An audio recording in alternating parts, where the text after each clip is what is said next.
సాయి చంద్.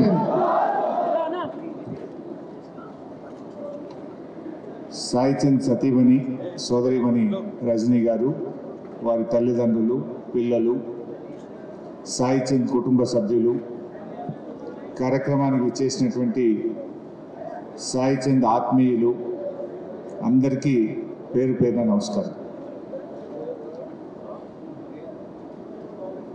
సాయి చంద్ మరణం అనేది నిజంగా మనం ఎవరు ఊహించింది కాదు. నాకైతే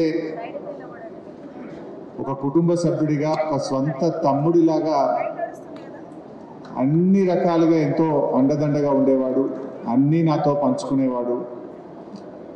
సంతోషం వచ్చినా మాట్లాడేవాడు, దుఃఖం వచ్చినా చెప్పుకునేవాడు. కొన్ని వేల కిలోమీటర్లు సాయి నేను తెలంగాణ రాష్ట్రం అంతా కూడా ప్రయాణించాను.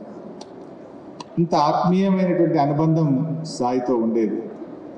కానీ ఆ రోజు ఉదయాన్నే ఫోన్ వచ్చింది, సాయి చంద్కు హార్ట్ అటాక్ వచ్చింది, కేర్ హాస్పిటల్కి తెస్తున్నారంటే షాక్ అయిపోయాను. నిద్రలో అసలు అది కలనా నిజమా అన్నంత ఒకేసారి అసలు షాక్కు గురయ్యాను.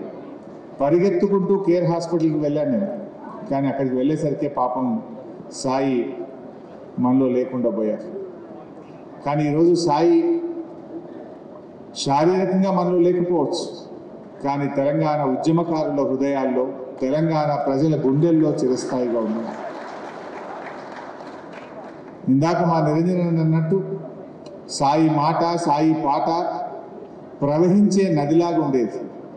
ఆ గలం గలగల పారే నదిలాగా సాయి స్వరంలో నుంచి మాటలైనా పాటలైనా ఎంతో అద్భుతంగా వచ్చేది.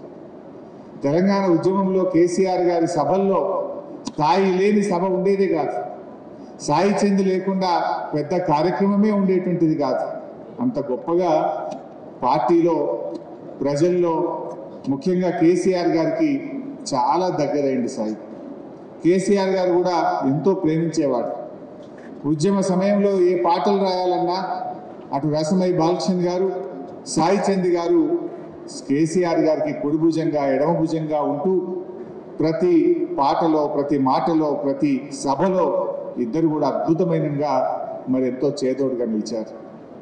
తెలంగాణ ఉద్యమాన్ని ముందుకు నడపడంలో కేసీఆర్ గారు అడుగులో అడుగేస్తూ సాయి చంద్ గారు చాలా చక్కగా మరి ఆయన కాంట్రిబ్యూషన్ మాటల్లో చెప్పలేనిది, మనం వెలకట్టలేనటువంటిది. నిజంగా పెద్ద పెద్ద సభల్లో సాయి చంద్ మాట్లాడుతుంటే నేను చూసేవాడిని. ఇందాక మీరు అందరూ అన్నట్టు ఆ శివుడా అనే పాట పాడితే ముందు కూర్చున్నటువంటి వేల లక్షల మంది కళ్ళల్లో నీళ్లు రాలుతుండేది. కంటించి రాతి బొమ్మల్లో పాట సాయి పాడుతుంటే అక్కడ కూర్చున్న మహిళలు కానీ పురుషులు కానీ కళ్ళలో నుంచి నీళ్లు రాలుతూ ఉండేది. కొంగు పెట్టి తుడుచుకునేటువంటి కొన్ని సందర్భాలు చూసి నిజంగా మేము కూడా వేదిక మీద కళ్ళలో నీళ్లు పెట్టుకున్నాం. అంత అద్భుతంగా మరి తెలంగాణ రాష్ట్ర ఏర్పాటులో సాయి కృషి ఎప్పుడు కూడా ఈ ప్రజలు, ఈ ప్రాంతం, ఈ రాష్ట్రం మర్చిపోదు. నిజంగా సాయి ఆయన కళలు ఉండేది. చట్టసభల్లో అడుగు పెట్టాలనే కళ సాయి చంద్లో ఉండేది. తప్పకుండా ఆయన అడుగు పెడతాడు, కేసీఆర్ గారు ఆయనకు అవకాశం ఇస్తారని కూడా నేను ఎప్పుడూ సాయికి చెప్పేవాడిని. కానీ దురదృష్టం ఈ రకంగా సాయిని వెంటాడుతుందని, మరి ఎంతో నిబద్ధత కలిగిన వాడు, కష్టం చేసేటువంటి వాడు, మరి అది ఎందుకు దేవుడు ఆ రకంగా సాయిని తీసుకుపోయాడో కానీ ఒక గొప్ప నాయకుడిని, ఒక గొప్ప కళాకారుణ్ణి ఇవాళ బీఆర్ఎస్ కుటుంబ మొత్తం కూడా కోల్పోయింది. నిజంగా ఈరోజు సాయి లేని లోటు, మొన్న ఎన్నికల సభలు జరుగుతూ ఉంటే ప్రతి చోట కూడా సాయి చంద్ లేని లోటు కొట్టొచ్చినట్లు కనబడ్డది. అయ్యో సాయి ఉంటే ఎంత బాగుండే, సాయిని ప్రతి సభలో కూడా గుర్తు చేసుకున్న సందర్భాలు ఉన్నాయి. బట్ ఏది ఏమైనా సాయి మరి పాపం నిస్వార్థంగా సాయి చంద్ తెలంగాణ ఉద్యమంలో పనిచేసినాడు.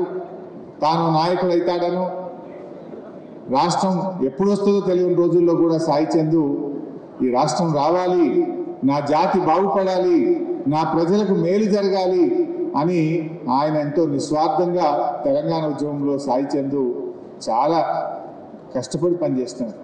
మరి అలాంటి సాయి ఈరోజు మనందరం కూడా ఒక సంవత్సరం అయిందంటే నిజంగా చాలా బాధ కలుగుతూ ఉన్నాం, నమ్మలేకపోతా ఉన్నాం. ఇంకా మన పక్కనే సాయి ఉన్నాడా, మనలో సాయి ఉన్నాడా అన్నట్టుగా అనిపిస్తూ ఉంది. బట్ ఏది ఏమైనా రజని సోదరిమణికి వాళ్ళ పిల్లలకు తప్పకుండా బీఆర్ఎస్ పార్టీ మేమందరం కూడా వెన్ను దండగా ఉంటాం. సాయిని తెచ్చియలేకపోయినా సాయి లేని లోటు రాకుండా ఆ కుటుంబాన్ని చూసుకునే బాధ్యత మాది అని చెప్పి సందర్భంగా మీ అందరికీ కూడా తెలియజేస్తూ, మరి ధైర్యంగా ఉండండి.